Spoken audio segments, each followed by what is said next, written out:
Ẹ káàárọ̀ gbogbo o ṣàlàáfíà lẹ́wà. Mariam àti Mubarak ló wà lórí ètò. A máa béèrè ìbéèrè lọ́wọ́ wọn nípa ẹranko ní èdè Ìgbò. Wọ́n máa sọ ní èdè Yorùbá.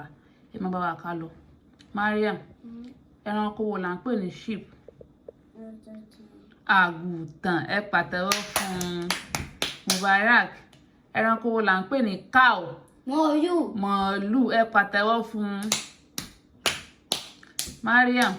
Ẹranko là ń pè ní duck? Pẹ́pẹ́yẹ. Ẹ pàtẹ́wọ́ fún o. Mubarak. Ẹranko là ń pè ní snake? Ejò. Ẹ pàtẹ́wọ́ fún o. Mariam. Ẹranko là ń pè ní pig? Ẹlẹ́dẹ̀. Ẹ sá látẹ́wọ́. Mubarak. Ẹranko là ń pè ní turtle? Ìjàpá. Ẹ pàtẹ́wọ́ fún o. Mariam.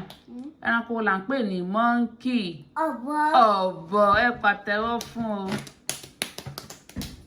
Mubarak. Ẹranko là ń pè ní